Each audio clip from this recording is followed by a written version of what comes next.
Sublime magnificence.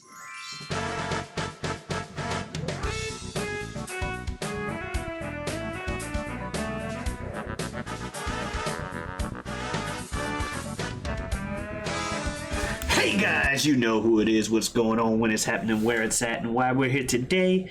How you doing? It is I, the sublimely magnificent Big Ugly himself, Omari Ellis, Feo Grande on YouTube, and we're back with another episode of This Guy Hasn't Seen. And as usual, I am joined by my co-host on this show, my running mate, one of my best friends in the world, El Director himself, Bill Smith. Hello, thank you so much for having me back. It's always great to be here. Yes, indeed. And this week we're talking about This Guy Hasn't Seen, which is a podcast, as I mentioned, where we trade things back and forth that one guy has seen and or experienced that the other guy has not. This week it was my turn to do the sharing, and I've decided to go with Street Fighter 2, the animated movie from 1994. Yep. Street Fighter 2, the animated movie, 1994. It is based on the legendary video game series. This anime classic follows Ryu, a talented fighter who may be the greatest in all of the world, and Bison, the evil mastermind searching for Ryu's talent. Director Gisaburo Sugil, writers Takeshi Nishiyama and Hiroshi Matsumoto. I'm gonna go kill myself now. Takeshi and Hiroshi Matsumoto, you said? Yes. All right. Cool. And Akira Nishitana. Oh, okay. Akira Nishitani. Yep. Sure. Cool. I should let you do that. Maybe. I to be fair, though I have started to study a little bit of Japanese, I could still be mispronouncing them because, you know, Americans and our perception in the world. Bottom line is Street Fighter 2. For you. It's so hard. yeah,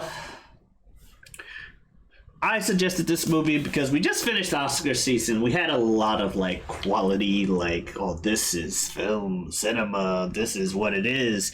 And we were going to kind of do a back to the norm of things, especially because I ran out of like my Oscar suggestions with fucking RRR. I ran out of my stuff with RRR.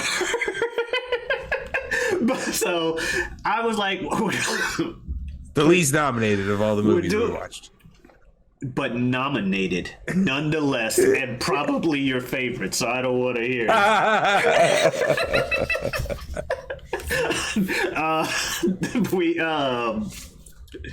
it. Street Fighter. So we were going back to a turn to the norm, and I was like, you know what? If there's ever a time to do something that may not be considered by somebody as, you know, peak cinema, it's something like this. Street Fighter 2, the animated movie. Now, I like Street Fighter. I like fighting games in general. I believe we mentioned briefly, like, part of the pop culture zeitgeist that created me. You know, you got your comedy movies, you got your X-Men, One Piece, stuff like that. Well, lately, One Piece.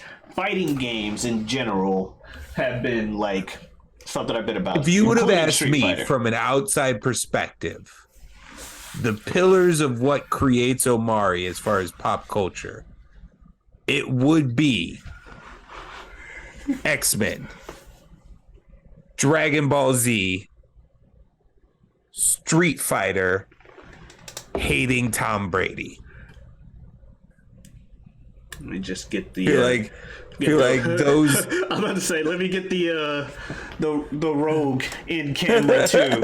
So yeah, X-Men, Dragon Ball Z, Street Fighter, like.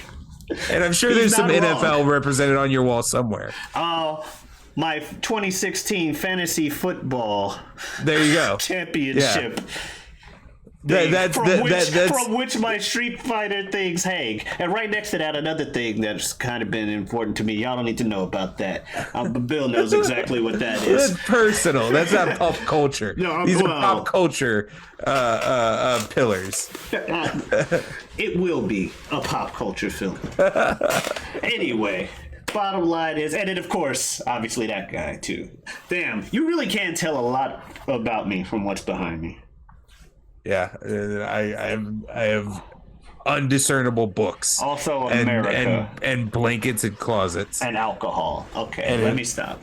and an unused frame. I gotta put something in that poster. frame. That's just an empty frame Is that why that it's says poster?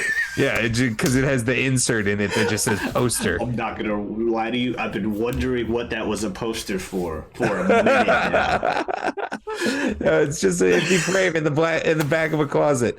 Because I don't know, we did this weird thing like 2 years ago or something, where we were like, you know what? Let's take off all the doors to our closets. And it does make the room feel more open and bigger. But yeah, then I got this situation where there's just, I don't know. Changing the lighting in here really made me want to redo. Fair. So it makes it a little different. But anyway. Fair. Anyway, we have gone into interior decorating and everything. Bottom line is, hey, no problem. It's our show, right? So, bottom line is, I really like fighting games and stuff. Street Fighter, obviously, being the one of which a lot of them have been based off of. It was the foundation of them all. And I've even wearing, like, to talk about like how far my love for fighting games has gone. I've gotten to the point to where I enter tournaments, don't necessarily do well. In fact, I often went 0-2, especially in Street Fighter, except for one time, and that was at Evo in 2019 in Vegas. I'm wearing the stuff I bought when I went there.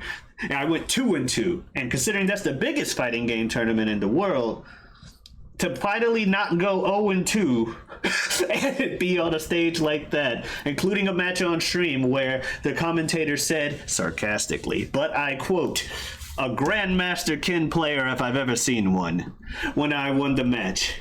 He then off screen, because they had a break immediately after, he then off screen went back to the pool I was on and pretty much demand I not be allowed back up on that stage because of how poorly my play was. Yeah, but that's neither here nor there. We need some drama. We need some fighting game competition drama here on this guy hasn't seen. No. But I decided Name to that talk announcer. about Street Fighter. Name it. I won't, but I've got an F word for him. I'll say that. Steve Fogelbaum. Nah, Farm your own tomatoes. Anyway, I was like, anime movie. Bill probably hasn't seen this. Street Fighter 2, the animated series. This is what we're gonna do. No. Not the animated series, the animated movie. I'm sorry. There's like 80 different things with Street Fighter. The following year, they did do a series by the same director. Oh, okay. I wonder if that's where some of the other dubs that I've seen that have been memed to tradition over the years. This movie, we'll get into it, has also been memed a fuck ton. There's been so many clips that I saw through this movie. I'm like, damn, that was all this same fucking movie. Okay. But yeah, so we got this. So Bill, I guessed that you hadn't seen it. I was correct. But I know that we've played some fighting games in the past, and you're at least familiar with Street Fighter. But why hadn't you seen it? Didn't know it existed. All right. I'll run into I have my fighting game history pretty like in me doing it on a level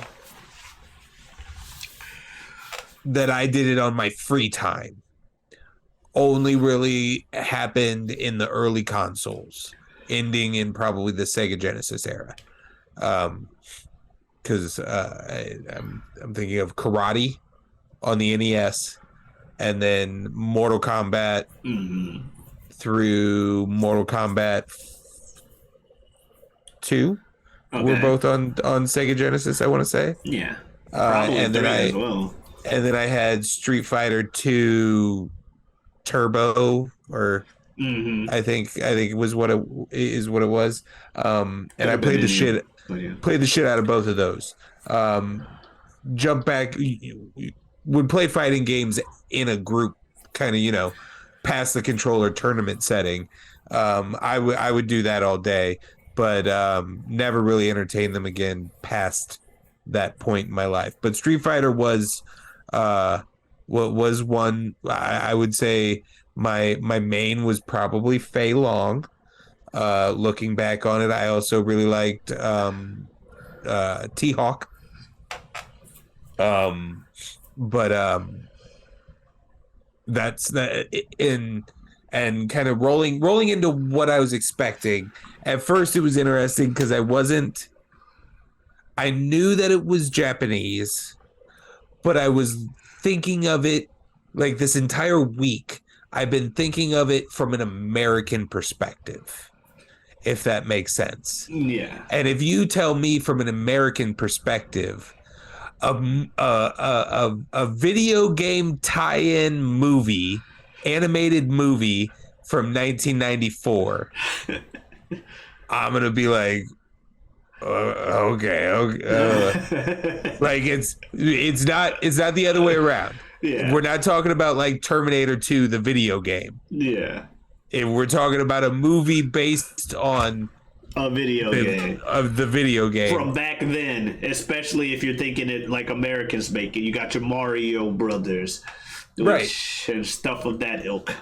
Yeah, well, yeah, and I'm thinking of it almost as like literally like promotional material kind of thing of just like, yeah, the way WWF used to make animated films. Yeah. Back in the day. So that's kind of what I was expecting for many days.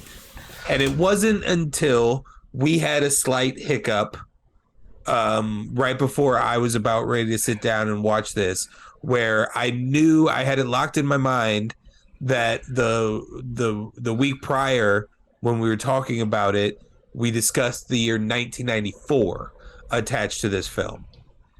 And also that you had looked it up while we were talking and that it was going to be on Amazon. So I was like, all right, cool. Went to Amazon, looked it up.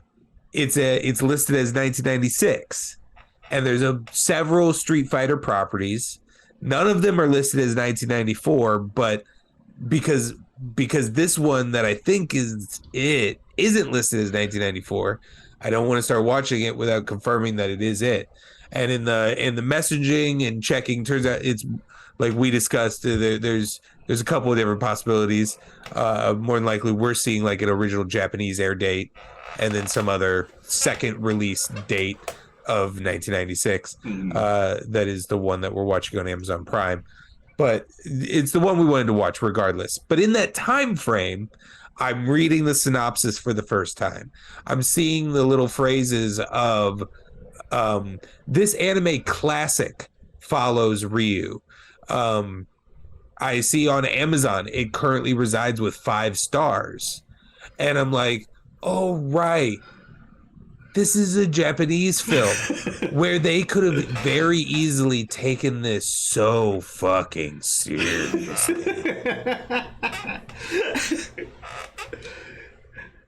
Like, not over here at this time frame where we would have not. This would have been a pure cash grab. This would have been, I need a Street Fighter movie. What do you mean? Street Fighter movie. Get it to me Kingdom, next week. Here we come. And this is getting into it. This is clearly not that. It starts rolling, and it's cinematic. That first fight with Sagat and Ryu is really cinematic, and you can already kind of tell that it's not going to be a cheap looking hand-drawn early 90s animated film. It looks like you can tell almost right off the bat that this isn't going to, that somebody put some money into it. Like there's camera movement. There's a lot of movement in the shots. Backgrounds are rarely reused, which is a hugely expensive or a huge cost saving measure. And I was sitting there watching scenes and the big expansive backgrounds are switching up in almost every shot. So, yeah, this completely reverted my expectations as far as just like the quality level that I was anticipating, as Awesome. far as like care. Yeah. Yeah. Not to say whether I liked it or not. I'm just, Yeah. Yeah. I like I love the opening. The second that they like had the little like lightning and stuff, because like you mentioned, we weren't sure because of the whole year mix up. But the second I saw that, I was like, okay, good. This is exactly the movie I was saying. Regardless of whether or not Bill ends up liking it, this is the movie I wanted to show. So, and that's what I obviously we find out what the result is here, but that's what I cared about, was like, let me make sure I at least was trying to show the right thing. And we did watch the English dub. We did. That's what was available on Amazon Prime. And to be honest, as we've discussed on previous episodes, that's personally what I would easily prefer. Not to say the day that Omari says this one's got subtitles, I'm not going to be like, no. Yeah. I watched, there's plenty of good movies that I've watched with subtitles, but just for ease of access, I always will choose a dub over a sub. So just to state that that's what we watched, and most of them were pretty decent. Ryu's was pretty awful, the majority of it, if I'm honest. I think I had a note here where I'm like, Ken's voice actor is very 90s dub voice actor.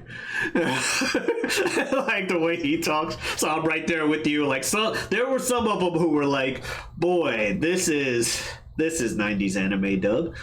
Not, for better or worse. Sometimes it was funny. Sometimes it was so quote unquote bad that it was kind of endearing, just because I know where we've come and what we've come from. And it's just like, I remember when I was and also I liked laughing at the fact that if I was a kid, I would not have noticed the poor quality at all. Or anything poor about the quality, I'll put it that way, at all. So it's just one of those things where I'm like, this is such a product of its time. Most of the film, it goes unnoticed. There's a solid chunk, I want to say, in towards the back half of the first third, where Ryu was just starting to grate on me a little bit. He was so wooden and at times doing odd reaction take, like his choices on inflections. You've never heard of Shadowloo? Nope. Like, and then just walk away, and it's like, what the fuck? But yeah, I'm with you. I'm like, Ryu, I understand you're supposed to be the focus, but a little too ordinary of an ordinary guy. But yeah, it was the English dub, and they used the English names for characters. However, the footage remained the default Japanese footage, which I thought was funny, especially when they're describing the Shadow Law or Shadowloo characters, and Shadow Law versus Shadowloo. In the games, it's pronounced Shadowloo, and in this movie, it's pronounced Shadow Law. At one point, they even have the word they have like Shadowloo base on screen in Japanese, but it's literally like Shadowroo or Shadowroo or Shadowroo. I'm like, okay, so it is Shadowloo. I was about to say, what, have I been saying the wrong thing? But they had like Bison, Vega, Balrog, and Sagat, Interpols describing them. But they're using their original names from the Japanese version on the screen, because in America they switched the names of the boxer, the guy with the claw, and the dictator. They switched the names around because Balrog, the boxer's original name, was Mike Bison, which is why he's from Vegas and a black boxer, Mike Bison. And the guy with the claw is Balrog, and the dictator, evil villain dude, is Vega. But when they brought it over here, they were scared that Don King or Mike Tyson would sue them for having a character that's clearly based off of Mike Tyson named Mike Bison. And so they switched the name of him and, like, you know, M. Bison the villain. But he doesn't look like a Vega. So they were like, let's take the Spanish ninja named Balrog and just make him Vega, and then we'll put Balrog on the black guy and M. Bison on the dictator. That's so funny because like my entire childhood, every once in a while, I would look up at that corner of that screen and see the M. Bison and go, what the fuck? M. Bison. M. Bison. I'm like, is it Major Bison? Yeah, Mr. Bison. What? and then also I also enjoy, like, probably third on my tier would have been Balrog. And every other time I selected him, in my head I would go, the fuck kind of name is Balrog? Same. What the fuck kind of name? Someone, like, within the last 3 years told Mike Tyson that Balrog's original name was Mike Bison. He's like, what? They made a character after me? What the hell?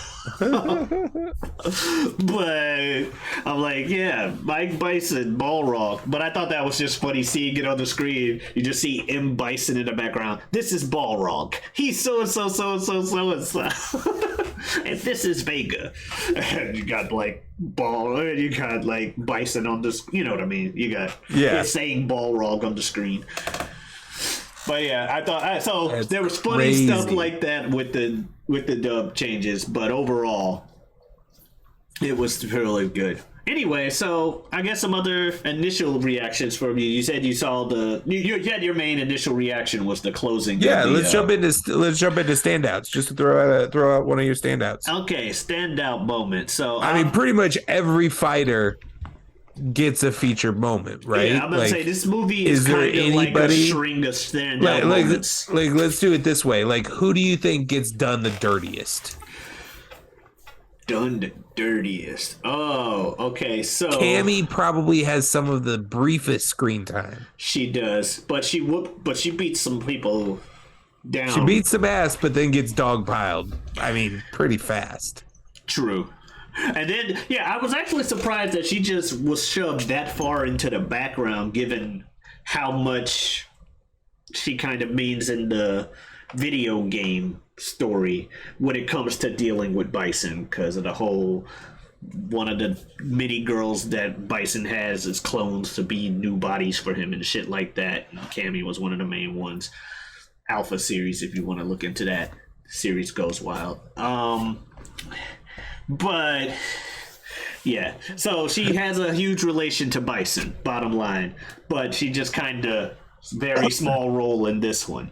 I was also surprised my man Goki or Akuma, he didn't show up, and he had a cameo in one of the scenes in India, and I was like, are they actually? I'm like, I don't remember him actually doing the secret ending of Street Fighter 2 where he comes out and kills Bison and then you gotta fight him as the secret boss. But I'm like, is that gonna happen in this movie? It did not. Akuma got to sit there, and they kept showing Ryu and Ken's master, but they didn't show, like, his face. And I'm like, are they just gonna show him being dead and then Akuma's gonna be revealed to be in this plot? No. We're still not going to the point where their master dies. No. Okay. Akuma's not making another appearance in this movie. I liked Zangief at first, but Zangief looked like he was about to, like, beat the shit out of Blanca, but then Blanca's like, I got electricity and shit. Yeah, you could say. I mean, both of them probably have very little screen time as well. And Blanca was probably one of your mains, right? Like when we were younger? No? Maybe, but so many people pick Blanca, and the button mashing at least gives you the electricity, which is an annoying move. Because remember, back then everybody was button mashing. I'm not trying to insult nobody. Oh, no. As a kid, I eventually grew to hate fighting against Blanca. But this guy, the red one, Ken because, well, he was red and he had a flaming uppercut. He ended up being lifelong main pretty much. I will always at the very least have a pocket Ken in whatever version of Street Fighter or whatever game he's in. He will be at least on my character list. He's one of my characters.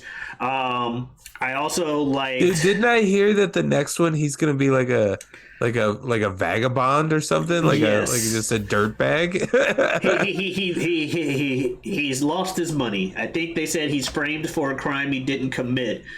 But I have lack of a better term, I'm gonna say he got canceled, and he's trying to fight for his reputation back. So that's what's going on. At first, people thought he lost his money. People were memeing saying he lost his money in a crypto scheme and had his wife divorce him and take his kid. But no, it wasn't that. That's fun. Yeah, Fei Long gets his arm broken. Everybody else at least gets to walk the fuck away. Fei Long, but he does get to fight the main character, also the hero. True. You can also say for T-Hawk fights Ken, but he kind of has a very brief scene as well. And Ken's not even trying. Ken was about. That's one of my stand-up. Ken was about to end that man's whole career. He's like, I don't want to fight. Fight me, motherfucker. Fine. Boop boop boop. Shoryuken, and then he's like, and he's like, nah, I can't even. I'm just getting in the car and driving away. Finish it. You can't live like this. I think T-Hawk got done right. Yeah, T-Hawk got played like a bitch. Yeah, that's true. That's true. T-Hawk might be. Face. What was with his eyes?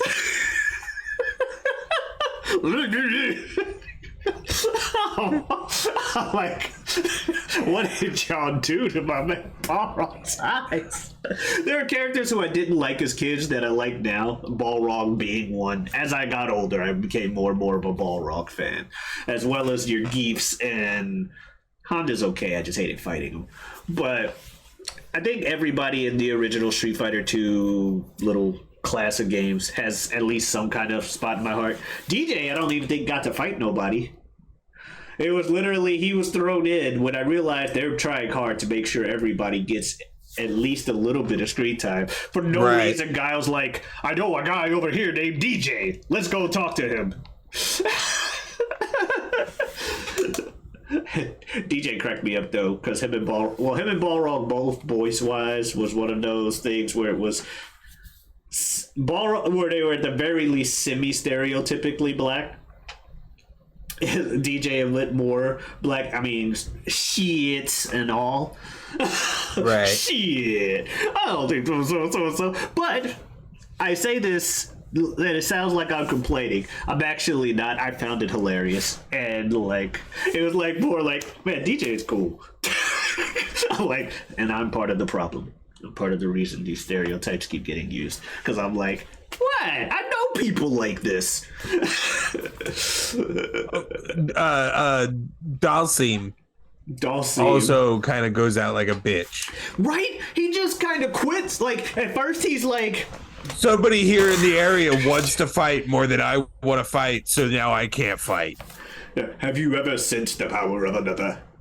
Doesn't explain shit, and just next thing you see, Honda's like, I guess I owe you $50, and I'm with you now. What? We're Japanese fighters. We gotta stick together because we're brothers. That was fun.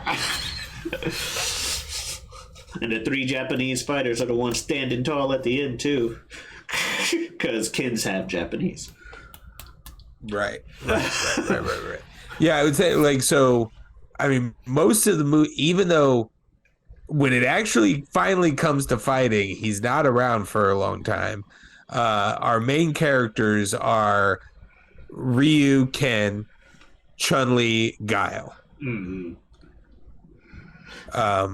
And then everybody else, we've kind of given them their flowers, I think, at this moment. Yeah. Well, we haven't given Chun her flowers for beating the shit out of Vega.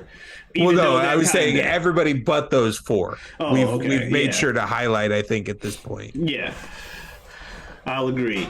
So, yes, eventually, so the plot of the movie, for those of you who don't know, Interpol's teaming up with the Air Force to stop Shadow Law run by Bison. Chun-Li is a representative for Interpol, Guy's a representative for the Air Force.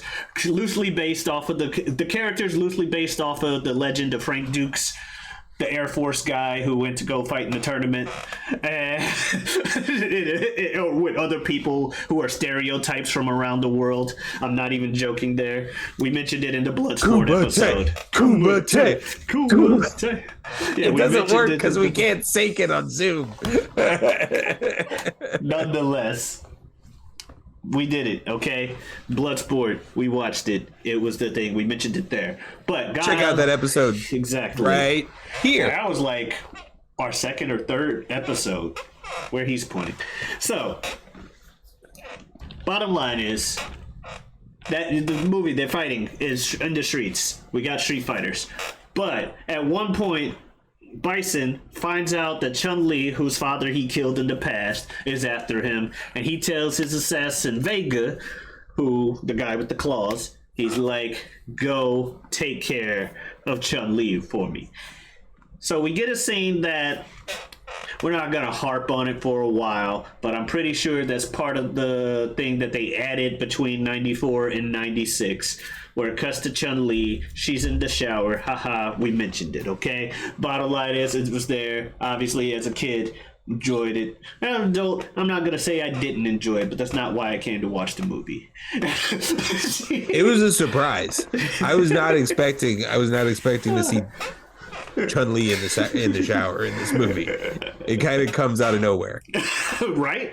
But immediately after that, we get kind of a good horror build-up to it because we know Vega's been sent there. We get the shots of different quiet spaces in the house, and she's We've already gotten the leading lines from Bison about you go do your weird shit that you're into over there with, and you play with Chun-Li for a little while. Look at her, Vega. She's pretty, isn't she? You go do your weird shit with her. Right. Okay, this is already supposed to be creepy and fucked. And then sure enough, he strikes. They have a fight. It's seemingly one-sided for the most part with Vega because he's got a fucking metal claw and shit. I was thinking about this when this fight scene was going on. It's kind of fucked up, right? Yeah. Why is this dude allowed to come into this fighting tournament with a giant metal claw that he holds? Nobody else gets to come into the tournament with a sword. No, but there are people that are shooting fireballs and shocking people with I don't electricity. fucking care. You're generating that from your body. Fair. Well, you can knock it off as well as his mask, and he becomes significantly weaker. He is the only character with that as a mechanic. But yeah, no, and he's cheap in the games. His beautiful face. Yeah, and he's just as cheap in the games too, especially Street Fighter 2. Being that guy with the claw and his extra reach and shit. So oh man, the crouching punch. Oh fuck you guys. You know who you are. Fuck you. Yeah, he yodeled for whatever reason. Anyway, they fight. He has the upper hand. He's cutting her up, and Guile, meanwhile, gets a call. He's been trying to call Chun, and he's racing there. So you got some song playing. It's I want and fighting. I'll tell you what. The soundtrack is very 90s, and I can't tell you a single song, but I enjoyed it. Oh, I weirdly. love this. All of it felt appropriate. Felt good choices. Yeah, I remember because it was the first opening scene had the cool soundtrack, and then whenever they go to Guile's base the first time, they get a fucking guitar riff playing. I'm like, this guitar when they show Guile's base. Actually, the soundtrack in general, the movie itself kind of reminds me of those old album-long music videos where each song was a different animation, kind of like The Wall or some shit. If that wasn't necessarily necessarily the case, but for a while the scenes did seem somewhat disjointed. It's like, and now over here, this scene with its own song and its little mini music video. Here's Ken and his wife on the road. I'm gonna marry you. You sure about that? Why not?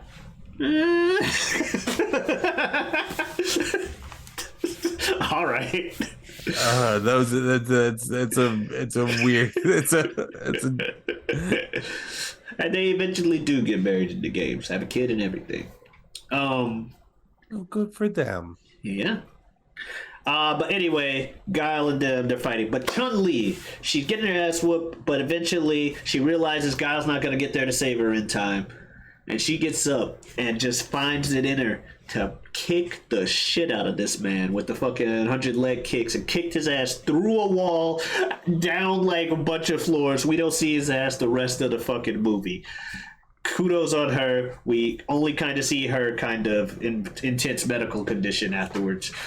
Yeah. But still, that was a cool scene in and of itself. Towards the end of the movie, Sagat is directed to off-screen go there and kill him, make sure him and Cammy are both dead, because the Shadow Law does not like failure. Yeah, but Sagat also doesn't seem like he wants to go do it, because he would rather go fight Ryu, because as we saw when I was really surprised he didn't show up in like the final segment somewhere. Yeah, and like Bison, Bison just like ends up killing him or something just because he disobeyed. Can you imagine uppercutting is so hard you tear through his skin and scar him for life?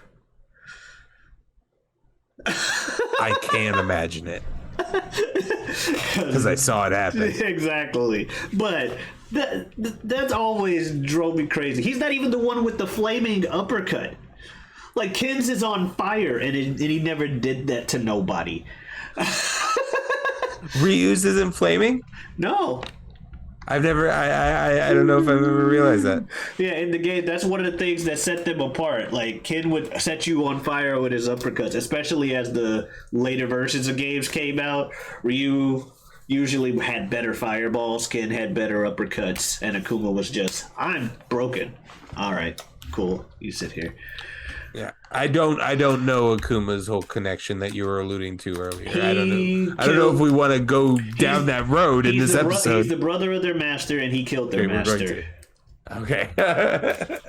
And he really looking for the best fight ever, and he sees this dude exist, so he keeps trying to be like, join the dark side like me, be that dude that I can fight for the best fight ever. No. Do it! No. And that's their story between the two of them forever.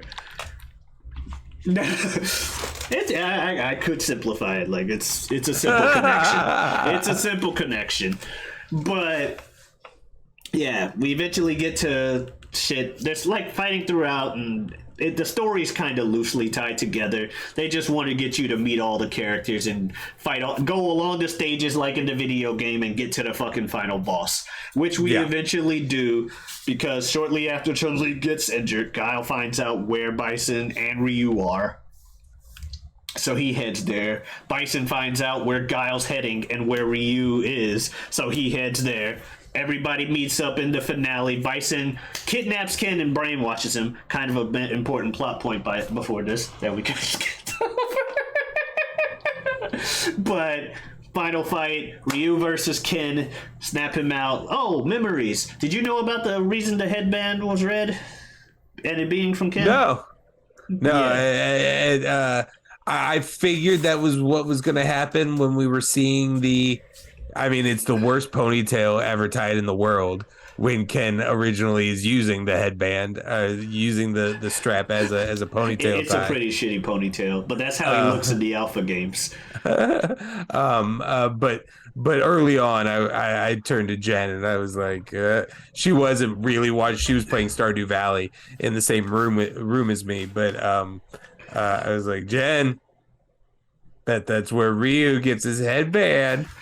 I don't even think I remembered it was from his ponytail. I just remember Ken gave it to him as kind of a, we're leaving the dojo and going our own life paths, but we're friends type deal. Yeah. But yeah, they fight. Eventually, Ken sees the headband, snaps out of the brainwashing. Two of them versus Meanwhile, Bison just bitch slaps Guile. He beats the shit out of that. The man. whole lead up of Guile movie, hunting for Bison. The majority of this movie, anybody fighting Bison just gets bitch slapped. Yeah. Teleport. Just like, oh, okay. Well, with his psycho powers. I've never heard of like telekinesis or anything like that being referred to as psycho powers. I've only really heard that in Street Fighter. Like his little torpedo move he does in the game is called Psycho Crusher. Like he calls it psycho power. Like that's just his dark energy. Psycho. His dark energy is psycho power. And so, yep, he beat the shit out of Guile. Guile's on this vengeance quest for his buddy Charlie. You want to know about that? Play Street Fighter Alpha. Guile on this vengeance quest for his buddy Charlie, and doesn't matter. Bison's like, you ain't the main character. Yeah, this movie ain't about you. This movie ain't about you. You're here to please the only Americans. existed because Ryu walks really slow. You're here to please the Americans. Right. This is a Japan story. This is an Asian story. Eventually, though, Ken and Ryu team up pretty epically to finally beat Bison, including a double, like, Hadouken sending them out into the fucking space or whatever the fuck they did. Yeah. Everybody happy. They're walking. Everybody's, going home. Ryu tells Ken goodbye as his now fiance is like, I am gonna marry you. Come, let's drive home. You want to come, Ryu? Rather walk. All right. Turns and leaves. And then as the credits roll, Ryu walking away with the bag. I sensed. I was like, we're not done. We're not done. I can't hit B and back out yet. This is something's gonna happen. I forgot that this was in this movie, but I had seen like a lot of the things that I saw today. I had forgotten were in this particular movie, but had seen memed to all hell. And I'm like, oh, that's why I remember this. Okay, that just wasn't the animated series. It was all this movie, apparently, as opposed to the other stuff. But we're walking down the street, and then all of a sudden, behind him, in a fucking semi truck, it's Bison driving the truck. And then it's the freeze. Ryu gets ready to, like, attack it, and it freeze frames. And I'm like, such a random ass ending. I could have sworn that was like the ending to an episode of the TV show. You think so, yeah. But no, that's the ending to their cinematic film. It's Bison just coming up to the semi, ready to hit him. But yeah. So, unless you got any other like standout points in general, because I mean, we just kind of been saying stuff. I chuckled at the fact that it's yet another Japanese animation property I've seen where someone's or multiple people's power levels are measured in thousands. I just feel like that's just kind of I feel like scanning for someone's power level is just kind of a baseline anime thing, and then it being animes do love their power levels, especially this one, right? And then Ryu's getting up to 3,000. I was like, okay, yep. Ken has a similar power level to him. Gotta love power levels and just, this person's way better than you could ever be. Just so you know, we know this is fiction. Also, can I just talk about the animation like style or the choice with the muscles for these motherfuckers? So I was gonna save it for my final thoughts. Okay. No, we can or at least know my thoughts on the animation style. Yeah. All right.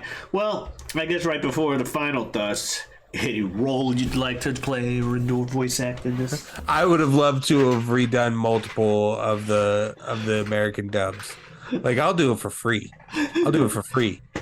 Just send me the video file.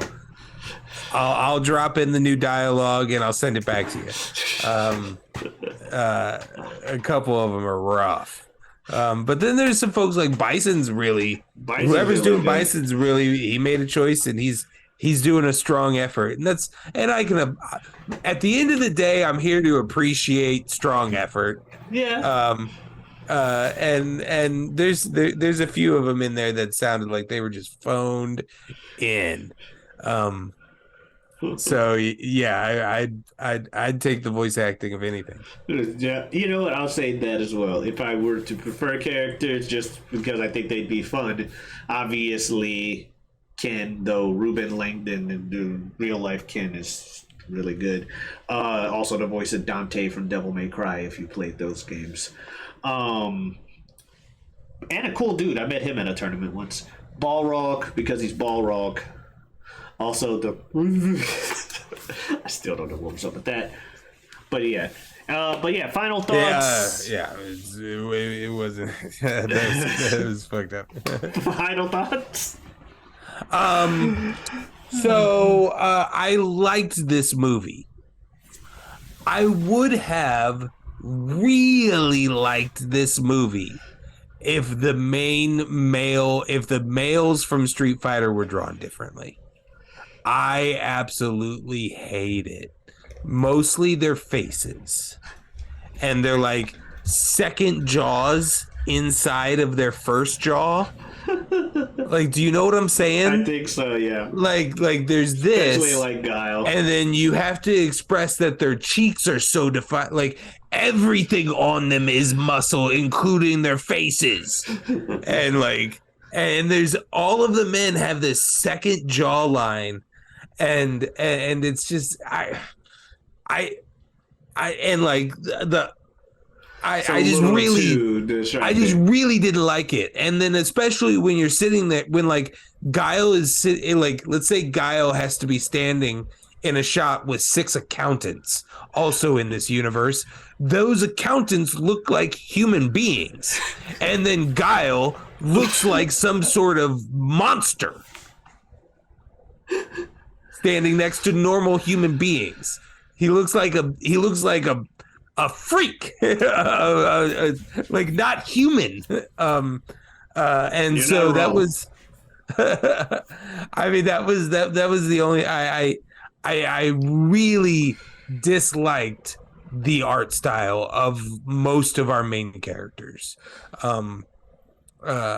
Particularly Guile, Bison, Balrog, T-Hawk, Ryu and Ken are probably the most tolerable of the two. And that's because they're Japanese and they were drawn by Japanese and they drew them as the most pleasing, aesthetic, handsome of all of the characters. And even they have sometimes a little bit of that. And I mean, I kind of agree with you. Like Honda also was okay. Like he was still big, but he's a fucking sumo wrestler. Yeah, and he looked like a human. Yeah, I'm saying. So you got Honda to go with your Japanese bias thing. He didn't look like an alien. So that was really my only problem with this movie. Like I've said before, when things are badly dubbed, my brain turns that off. Yeah, pretty easily. It's just like, okay, I'm not looking for inflection. Great delivery of lines, especially in old stuff where they were trying so hard to match lip flaps. Yeah. Like now nowadays you'll cast bigger actors, but even in that case, sometimes they'll just take it as a paycheck or like a cash grab and absolutely phone it in. But sometimes it's good. So yeah, I enjoyed it, but I feel like it could have been so much better in an art style that I enjoyed. Like I don't know, and I don't want to refer to this every time we watch an anime, but it is really the first anime that I really, really liked and connected with in Berserk. Okay. And Guts is drawn as a Adonis type figure, like as an Adonis, a giant amongst men. just humongous fucking freak of a dude, but it doesn't He still look looks like like a he's from a person. different universe. Yeah. Like it looks like they don't belong in these worlds. Like the club that DJ was standing outside of, he would have never been able to get inside that door. Door frames He was aren't made fucking for these huge. people. Yeah, Guile running through the hospital. Yeah, that's it's the only issue I had with the film. And I still enjoyed it, even despite, like, it's hard to enjoy when, like, that's what I described of like the faces of like those characters is a good chunk of this movie, and it's hard to when it's every time it's on the screen, you're like, ugh. It's hard to like what you're watching, but I still did. Okay. Yeah. The art style was a little, it was a choice. It was a choice they made. Now I found it more funny than disgusting. So it grew, I was more able to deal with it. Also, that's a lot of 90s stuff going on too. Like people make fun of, like, I think it's Rob Liefeld, who was an artist in the 90s for Marvel for a lot of things, and he just super like big chest weird looking things. Like if you look him up, you'll like find a Captain America. If it's not Rob Liefeld, I'm sorry, but there's a Captain America that just people are always like muscles on muscles on muscles on muscles. Yeah. I mean, hey, I grew into my comic book fandom reading 90s mullet Superman, who was exactly that. He was his muscles had muscles that had muscles. Yeah, so that's a very 90s. So that's, I guess, why I was less disgusted by it. But but when you mentioned the faces, I'm like, yeah, they were some of the face shots were just not there. And we both mentioned, I mentioned Balrog like 5 times, even though that's what it is. It's just funny. But no, it was a fun watch for me. Even it was cooler for me now that I could recognize more stuff from games, as well as read some of the location text that popped up on the screen. But yeah, that said, we've said it a few times. I mean, it's a product of its time, for better or for worse, and for worse. Like it's still an enjoyable watch, a fun watch for me. If you like Street Fighter, I would definitely give it a watch, especially if you like Street Fighter, because some of the scenes are just really good. You get the ending of Street Fighter 1, which is the only thing that people really need to know about Street Fighter 1, is Ryu entered the tournament and beats a god at the end with an uppercut. Otherwise, they just assume the series starts in alpha. And then 2. Oh, so that's what that opening credits is. That's the end of Street Fighter 1, the video game. Okay. Sagat's the final boss of the first Street Fighter. Shoryuken, he did it. Sagat in future games has a scar on his chest from that uppercut. That's cool. Yeah. But yeah, I thought it was hilarious when I found out about it, because I found out about it in college. I found out about Street Fighter 1. Some random arcade machine was in the arcade I went to, and I'm like, oh my god. Wait, you're the only one with a fireball? Then the second you get to Sagat, he's like, boop, boop. His fireballs hurt more, too. You do a third of health, he does a half. Just half your life bar gone. It's like boop boop, ha ha ha ha ha ha. Put my quarter in. Anyway, so they really stepped it up for Street Fighter 2. Yes, they gave you 8 characters initially. And the World Warrior, that's where you get your Guile, Chun, Honda, Blanca, Zangief, Dawson. Yeah, and then the 4 people walking with Bison in this one, Bison, Vega, Balrog, Sagat. That's I never pretty knew much that the lead Balrog was a into that. bad guy. I always just assumed he was a good guy. Yeah, he always. Well, no, it's '90s. He's a '90s character he's a '90s black character in a fighting game. He was a boxer. He cheats at it, and he's probably also a criminal on the side. I don't see the world like that, Omari. Well, Japan did. Okay. Oh no, yeah, I've seen some shit. Japan is so fucking racist.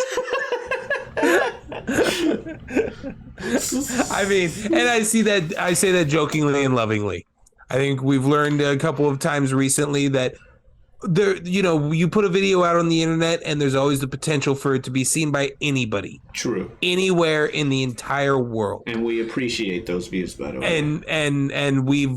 And I would say I'm very happy for the entertainment content that has been provided by the country of Japan. Yes. But they've also done black people pretty damn dirty in the past, including in this film. I mean, but like you could not draw Balrog more stereotypically. Oh my god! Why the eyes though? I'm fine. Like. So the first time he speaks, Omari, the first time he speaks in this movie, he's wearing a poorly fitting tuxedo and refers to the master. I forgot about that. He's got to go get the master. That's literally a line he says. Now, they all call Bison Master. But, I know, but it's the first thing he says. Yeah. And the way they draw him and him being in that shitty looking tuxedo, it's a bad look. It's a lot of bad look. Sweet Balrog.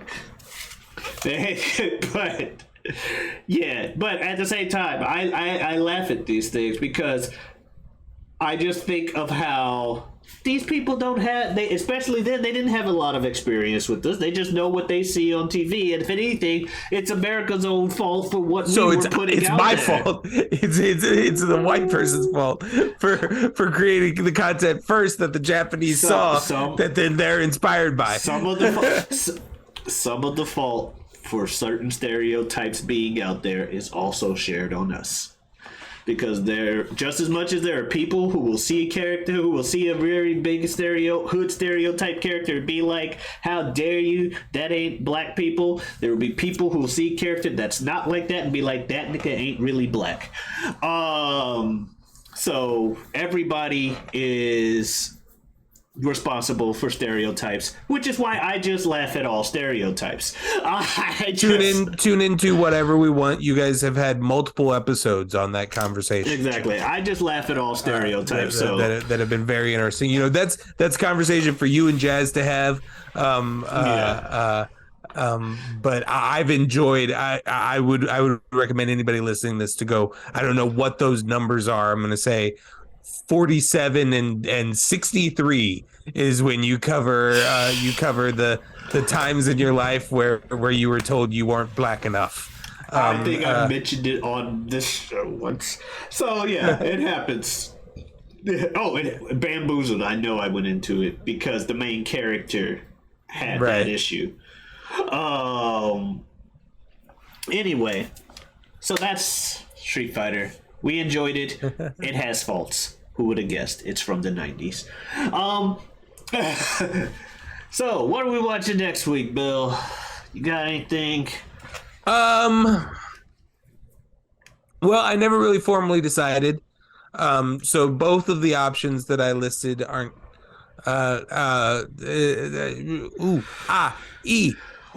one, two, three. We are going to watch Josie and the Pussycats. Hey, ho, Josie and the Pussycats. Long tails and ears for hats. I just remember that from a commercial about the cartoon.